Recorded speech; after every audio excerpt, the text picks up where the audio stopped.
adalah dinasti yang dipimpin oleh 14 khilafah atau imam di Afrika Utara. Dinasti ini dibangun berdasarkan konsep Syiah keturunan Ali bin Abi Thalib dan Fatimah Az-Zahra. Kata Fatimiyah dinisbatkan kepada Fatimah karena pengikutnya mengambil silsilah keturunan dari Fatimah Az-Zahra binti Rasulullah. Dinasti Fatimiyah juga disebut dengan Daulah Ubaidiyah yang dinisbatkan kepada pendiri dinasti yaitu Abu Muhammad Ubaidillah Al-Mahdi. Orang-orang Fatimiyah juga disebut dengan kaum Alawi yang dihubungkan dengan keturunan Ali bin Abi Thalib.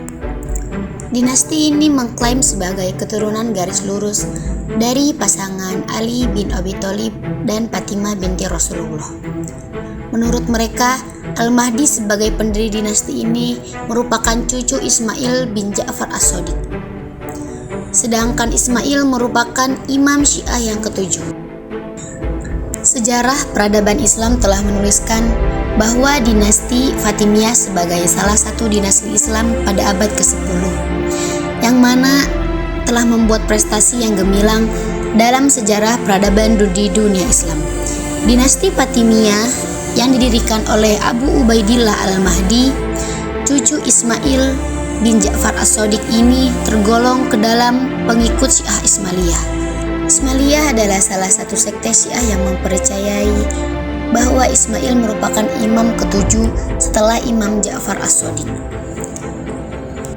Khalifah Al-Hakim mendirikan sebuah akademi yang sejajar dengan lembaga-lembaga ilmu pengetahuan di Cordoba, Baghdad, dan lain-lain.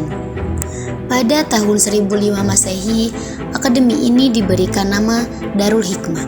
Khalifah juga mengeluarkan banyak biaya untuk memelihara akademi ini dan pengembangannya, termasuk menyediakan buku katalog. Darul Hikmah menyatu dengan rumahnya sendiri, merangkap perpustakaan dan aula. Selain ilmu-ilmu keislaman, juga diajarkan ilmu astronomi, astrologi, kedokteran mata, kimia, filsafat, dan sebagainya. Mendirikan observatorium di Bukit Al-Muqattam. Dia sendiri adalah seorang ahli astronomi terkemuka, dan di istananya berkumpul ilmuwan-ilmuwan terkenal pada masa itu seperti Ali bin Abi Yunus, ahli kedokteran matematika, ilmu nuzum, filsafat, dan kedokteran, yang diperkirakan menulis 100 buah buku. Di antara karyanya yang paling terkenal adalah Kitab Al-Manazir, buku kedokteran tentang mata. Perkembangan ilmu pengetahuan pada masa dinasti Fatimiyah mencapai kondisi yang sangat mengagumkan. Hal ini disebabkan dengan berkembangnya penterjemahan dan penerbitan sumber-sumber pengetahuan dari bahasa asing seperti bahasa Yunani, Persia, dan India ke dalam bahasa Arab, yang banyak mendorong para wazir, sultan, dan umara untuk melahirkan tokoh-tokoh ilmu pengetahuan dan sastra. Di antara tempat berkembangnya ilmu pengetahuan pada dinasti Fatimiyah adalah dengan berdirinya masjid dan istana, yang kemudian dijadikan sebagai tempat basis ilmu pengetahuan.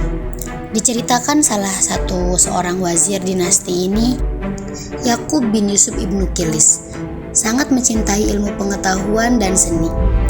Pada masa dinasti ini, masjid menjadi tempat berkumpulnya ulama fikih, khususnya ulama-ulama yang menganut mazhab Syiah Ismailiyah. Dan juga wazir dan hakim mereka berkumpul membuat buku tentang mazhab Syiah yang akan diajarkan kepada masyarakat. Di antara tokoh yang membuat buku itu ialah Yakub ibnu Kilis, dan fungsi dari perkumpulan tersebut untuk memutuskan perkara yang timbul dalam proses pembelajaran mazhab Syiah. Nampak jelas lembaga-lembaga ini menjadi tempat penyebaran ideologi mereka. Kemudian pada masa dinasti ini, perpustakaan juga mempunyai peran yang tidak kecil. Pendidikan dengan masjid. Untuk itu, para khalifah dan wazir memperbanyak pengadaan berbagai buku ilmu pengetahuan sehingga perpustakaan istana menjadi perpustakaan yang terbesar pada masa itu. dan perpustakaan ini dikenal dengan nama Darul Ulum, digabungkan dengan Darul Hikmah, yang berisi berbagai ilmu pengetahuan sehingga melahirkan sejumlah ulama.